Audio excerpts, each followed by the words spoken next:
Hi Cancer Wellness friends. Oh my gosh, Shayna and I have a lot of great recipes this month featuring fiber. So we all need to get a little bit more fiber in our diet. So all four of the recipes that we're using today, I'll ramp up the fiber and the flavor in these recipes.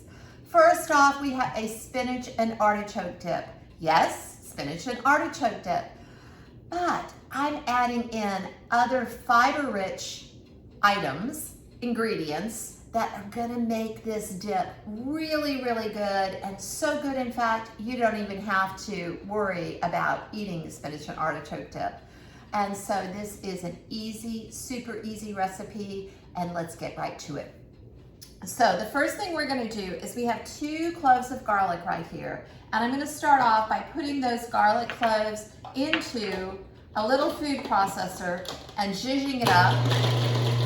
And the reason I'm starting with the garlic cloves is because I wanna make sure they're really, really finely chopped, and they are. Ooh, I got a lot of garlic when I open that up.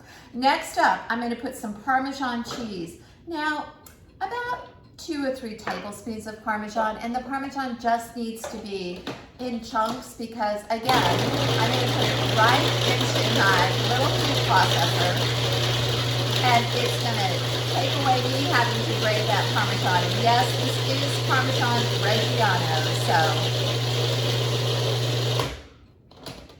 all right, next up, what I have is some white beans. So the white beans going right in there. A little bit of lemon juice, so a little lemon juice, and then I have got some non-fat Greek yogurt, and here it goes right into my little food processor, and I'm going to put the top on, and now we're going to put it all together, and we're going to keep it going until it's puree. So just another second or two, and it's going to be puree.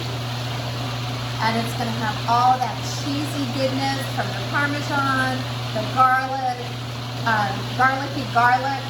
That sounds funny, doesn't it? But you know, that really yummy flavor of garlic.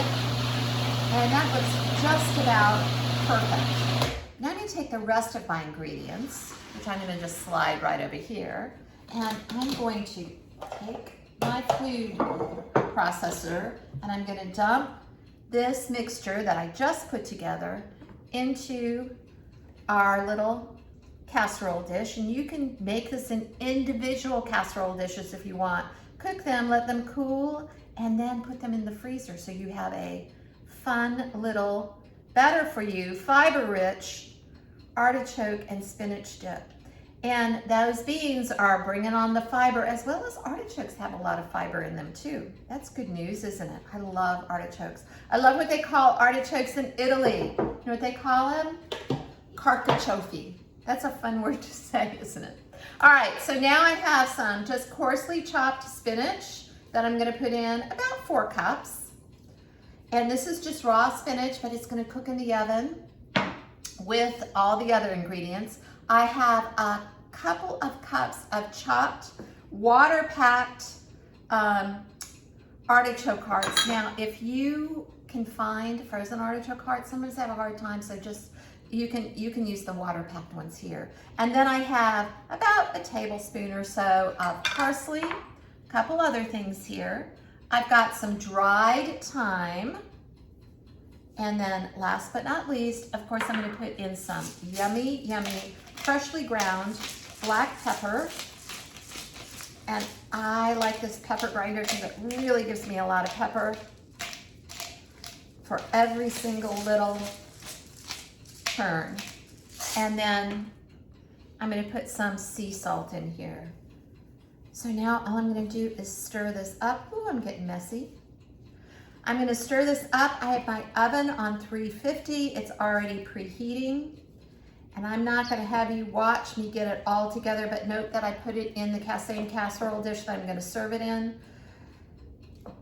And here we go. I won't have you watch the whole thing because guess what I have? I have one that I just took out of the oven. Isn't that beautiful? Ooh, it's a little hot. This dip is better served with a spoon and a cracker or two, or you could use carrot chips, but let's try it together. And I used a little bit of tomatoes that I chopped, and you see I chopped and I put in a paper towel so they drained a little bit, and a little bit more parsley. Now I'm gonna try it.